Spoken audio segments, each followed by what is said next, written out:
fallait décider à présent des moyens propres à soulager la malade. En premier lieu, je voulais lui fournir l'occasion de se débarrasser par abréaction de tous les émois accumulés. Nous étudiâmes les premières impressions provoquées par ses rapports avec son beau-frère au point de vue de cette inclination maintenue inconsciente. Nous y pûmes déceler tous les petits signes précurseurs, tous les indices dont une passion en plein développement sait rétrospectivement si bien faire usage. Lors de sa première visite à la maison, il avait pris Elisabeth pour la fiancée qu'on lui destinait et l'avait saluée avant son insignifiante sœur aînée.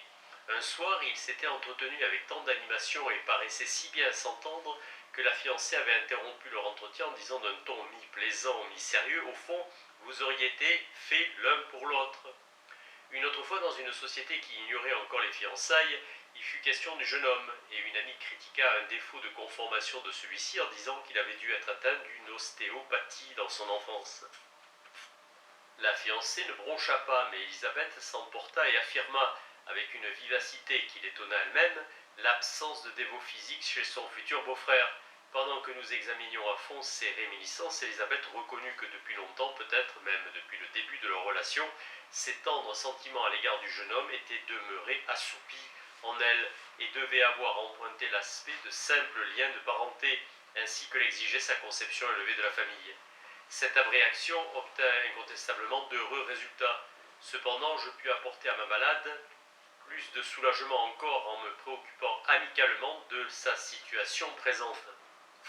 C'est ainsi que je m'assurai un entretien avec Madame von R., femme compréhensive et pleine de délicatesse. Bien que déprimée par les derniers événements de sa vie, elle m'apprit que l'accusation d'indélicatesse portée contre le veuf par le premier beau-frère et qui avait été si pénible à Elisabeth n'avait pas été retenue à la suite d'investigations plus poussées.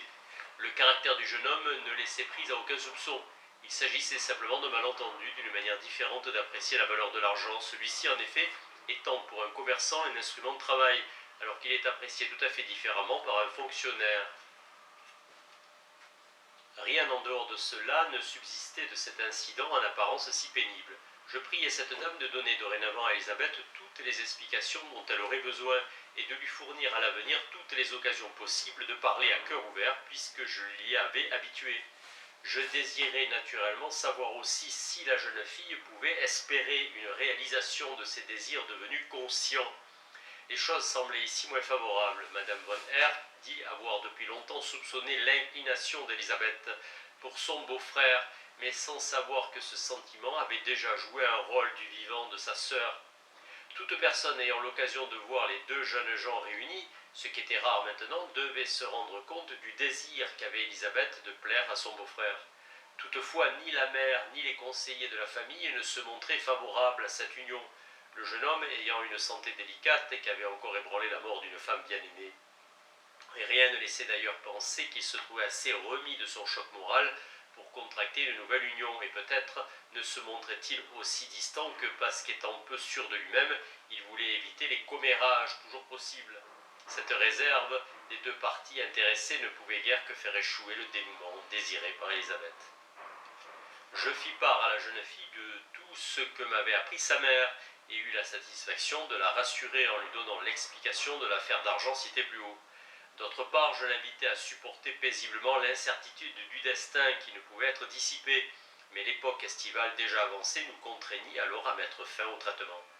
Elle se trouve à nouveau en meilleur état. Il n'était plus question entre nous de ces douleurs depuis que nous nous étions préoccupés des causes qui les avaient provoquées. Nous avions tous deux l'impression d'avoir achevé notre tâche. Néanmoins, je me disais que, malgré tout, l'abréaction de la tendance réprimée n'avait pas été poussée jusqu'au bout. Je considérais la malade comme guérie et lui conseillais de continuer à poursuivre elle-même ses efforts en vue d'une solution, puisque le chemin était déjà frayé. Elle ne s'y opposa pas et partit avec sa mère pour passer les vacances en compagnie de sa sœur aînée et de la famille de celle-ci. Ajoutons quelques brefs renseignements sur le cours ultérieur de la maladie de Fraulein von R. Quelques semaines après qu'elle eut pris congé de moi, sa mère m'adressa une lettre désespérée. Elle m'y disait qu'elle avait tenté de parler à Elisabeth de ses affaires de cœur, que celle-ci était aussitôt entrée dans une violente colère et que ses douleurs l'avaient repris depuis lors. En outre, elle m'en voulait beaucoup parce que j'avais trahi son secret et se montrait parfaitement intraitable. Le traitement aurait donc totalement échoué, que faire maintenant? Elisabeth ne voulait plus entendre parler de moi. Je ne répondis pas, comme elle n'était plus sous ma férule, il fallait s'attendre à ce qu'elle tentât cette fois encore de refuser l'intervention de sa mère et de revenir à son extrême réserve d'autrefois. Cependant, j'étais presque sûr que tout s'arrangerait et que mes efforts n'auraient pas été vains. 2 mois plus tard, les deux dames étaient de retour à Vienne et le collègue qui m'avait adressé la malade m'apprit qu'Elisabeth se portait parfaitement bien et qu'elle se comportait en personne normale, tout en souffrant pourtant de temps en temps de ses jambes. Depuis, elle m'a fait à plusieurs reprises parvenir des messages analogues, promettant chaque fois de revenir me voir. Mais, et c'est là un fait qui caractérise les rapports personnels établis pendant ces sortes de traitements, elle ne le fit jamais.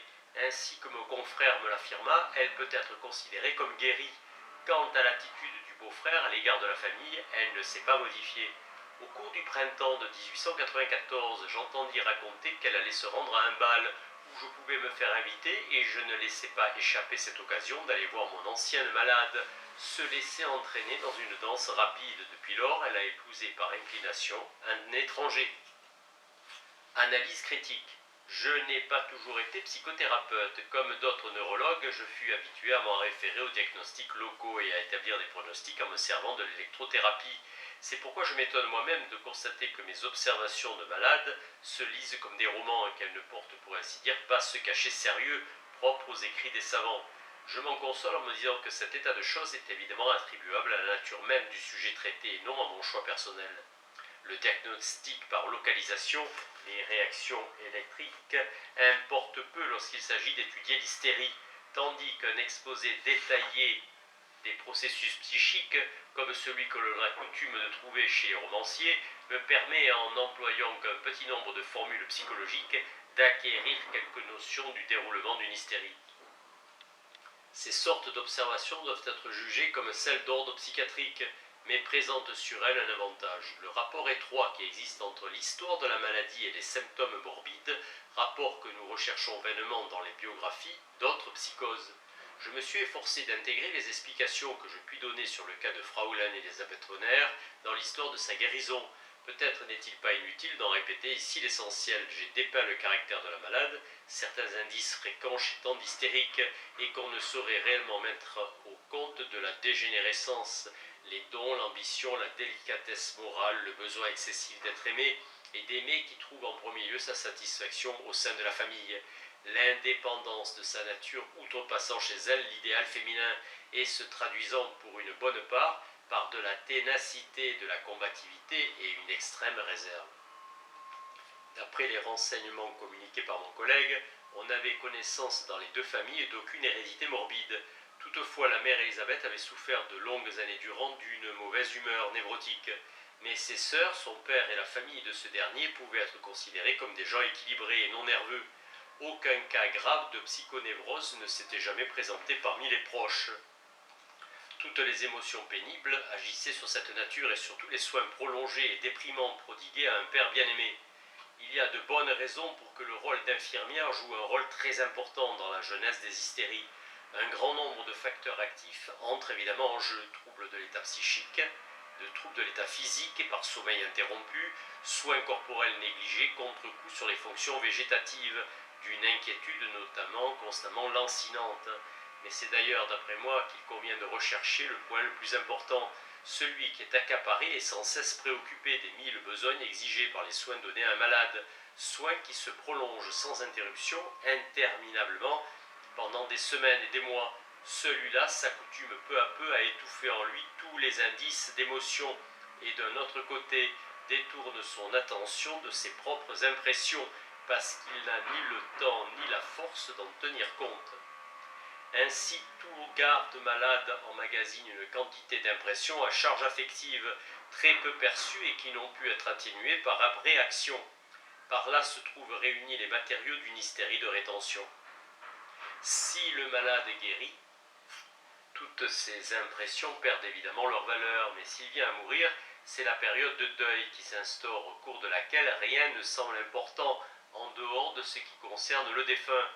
Là aussi, les sentiments d'aspiration à la délivrance entrent en ligne de compte, et après un court intervalle d'épuisement, l'hystérie dont le germe avait été posé pendant la période des soins à donner apparaît alors. On peut encore rencontrer parfois cette même liquidation ultérieure des traumatismes accumulés au cours de soins donnés chez des sujets ne donnant pas l'impression d'être malades, mais qui pourtant le mécanisme de l'hystérie existe. Je connais ainsi une femme très intelligente souffrant de légers troubles névrotiques dont toute la personnalité trahit l'hystérie, bien qu'elle n'en ait pas importuné les médecins et qu'elle n'ait jamais cessé de remplir ses obligations. Cette femme a déjà soigné jusqu'à leur mort 3 ou 4 plusieurs personnes aimées et chaque fois jusqu'à l'épuisement total de ses forces physiques. Elle n'est pas tombée malade une fois, ces tristes tâches terminées, mais peu de temps après le décès du malade, un travail de reviviscence se fait en elle et elle revoit alors les scènes de la maladie et de la mort. Chaque jour, elle revit toutes ses émotions, pleure et se console, tout à son aise, pourrait-on dire. Cette liquidation s'effectue au milieu de ses occupations journalières et sans que les deux activités s'entremêlent. Tous les incidents se reproduisent chronologiquement devant elle, mais j'ignore si le travail mnémonique d'un jour correspond exactement à un jour déterminé du passé. Je pense que cela doit dépendre des loisirs que lui laissent les affaires courantes de sa maison. En dehors de ces larmes retardées succédant à la mort et séparées par de courts intervalles, cette dame célèbre régulièrement chaque année des fêtes anniversaires à l'époque de chacune des catastrophes. Et là, sa vive reproduction visuelle et ses manifestations émotives correspondent fidèlement aux dates. Je la rencontre par exemple en larmes et lui demande avec sympathie ce qui vient de lui arriver. Un peu agacée, elle élude ma question en disant « Mais non, seulement le conseiller N est revenu aujourd'hui et nous a laissé entendre qu'il n'y avait rien à faire. » À ce moment-là, je n'ai pas eu le temps de m'en affliger. Il s'agit en réalité de la dernière maladie de son mari, mort il y a 3 ans. Il serait très intéressant de savoir si à chacun de ses anniversaires annuels, elle revoit toujours les mêmes scènes, ou si chaque fois de nouvelles particularités s'offrent à la réaction, comme je le suppose en confirmation de mes théories. J'ai un jour appris avec surprise qu'une semblable abréaction après coup peut fournir après d'autres impressions que celles provoquées par la garde de malade, le contenu d'une névrose qui resterait sans cela énigmatique. Il s'agissait d'une jolie jeune fille de 19 ans, Mathilde H., chez qui je constatai d'abord une paralysie partielle de la jambe, mais qui ne commença son traitement chez moi que quelques mois plus tard, parce que son caractère avait changé. Elle avait perdu le goût de vivre, se montrait brutale envers sa mère, irritable, inabordable. L'ensemble du tableau clinique me permit d'admettre qu'il s'agissait d'une mélancolie banale. La malade était très facilement hypnotisable et je pus me servir de cette particularité pour lui donner chaque fois ordre et suggestions qu'elle écoutait pendant son profond sommeil, en les accompagnant de larmes abondantes mais qui restèrent sans grands effets sur son état. Un beau jour cependant, elle devint loquace sous hypnose et m'apprit que sa tristesse était causée par la rupture de ses fiançailles survenues bien des mois auparavant. En apprenant à mieux connaître le fiancé, on s'était de plus en plus rendu compte de certains faits désagréables à elle-même et à sa mère. D'autre part, les avantages matériels de cette union étaient trop manifestes pour que la décision de rompre pût être prise de gaieté de cœur. C'est pourquoi la mère et la fille avaient longtemps hésité. Mathilde avait été tombée dans un état d'indécision qui lui faisait tout accepter sans réagir, si bien que finalement ce fut la mère qui se chargea du non définitif. Peu après, la jeune fille s'était éveillée comme d'un rêve, avait commencé à ruminer activement à propos de la décision déjà prise et à peser le pour et le contre, ce qu'elle continuait encore à faire. Elle vivait toujours ces moments de doute et était chaque jour en proie de la mauvaise humeur et des pensées appropriées à ce jour passé.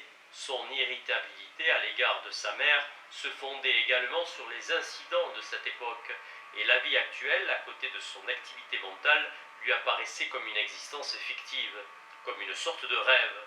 Je ne réussis plus ensuite à faire parler la jeune fille et continuai à l'étudier quand elle était plongée dans un profond somnambulisme. Je la voyais chaque fois fondre en larmes, mais sans me répondre. Puis un beau jour, à peu près au moment de l'anniversaire de ses fiançailles, toute sa mauvaise humeur disparut. Ce fut considéré comme un grand succès de la thérapeutique hypnotique et porté à mon actif. Je ne puis pourtant rien apprendre de certain à ce sujet, car cette femme aussi intelligente qu'énergique avait honte de l'effet violent que ces réminiscences produisaient sur elle.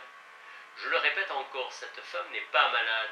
La réaction tardive, bien qu'elle ressemble à un processus hystérique, n'en est pas un, et l'on se demande alors pour quelle raison une hystérie apparaît après une période de soins donnés à un malade, dans certains cas et non dans d'autres, ce qui n'est pas dû à quelques prédispositions personnelles.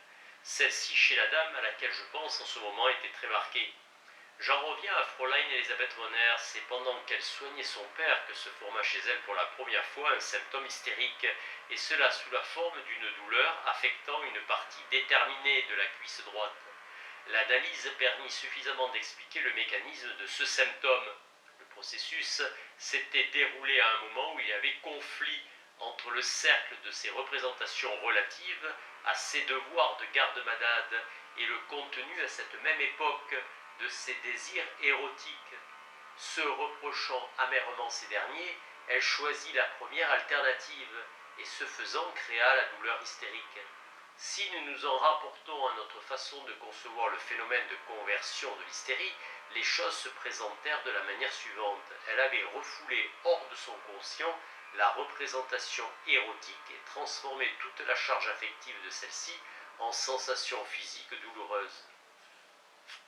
Nous ne fûmes pas en mesure de déterminer si ce premier conflit s'était produit une seule ou plusieurs fois. Probablement s'est-il répété. Un conflit tout à fait analogue, d'une importance morale bien plus grande, et qui fut mieux mis en lumière par l'analyse, se produisit quelques années plus tard, et entraîna une aggravation des douleurs et leur extension au-delà des limites d'abord posées. Il s'agissait cette fois encore d'un ensemble de représentations érotiques en conflit avec toutes ses conceptions morales. En fait, l'objet de son inclination était son beau-frère, et aussi bien du vivant de sa sœur qu'après la disparition de celle-ci, l'idée de désirer justement cet homme-là lui semblait inacceptable. L'analyse donne de ce conflit, point dominant de l'observation, une description détaillée.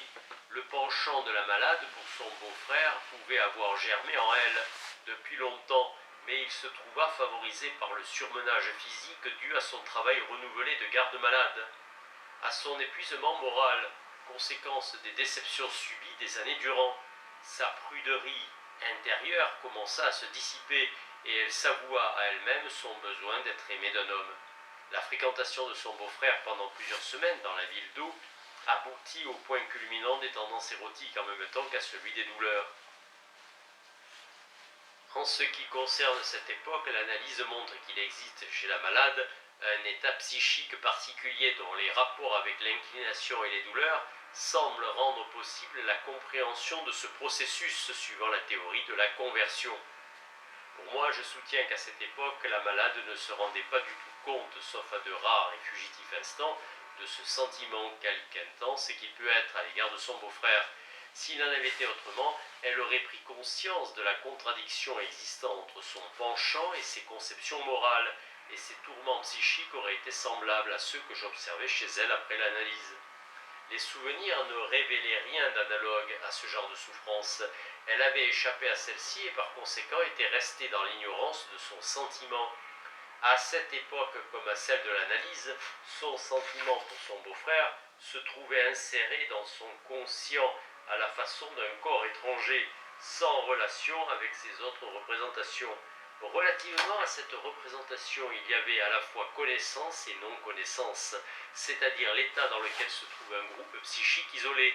Quand nous prétendons que cette jeune fille n'avait pas clairement conscience de son inclination, nous n'entendons pas parler d'autre chose. Nous ne voulons pas dire qu'il s'agissait d'une qualité inférieure ou d'un degré moindre de conscience, mais bien d'une disjonction entre le courant des pensées associées et le reste des représentations contenues.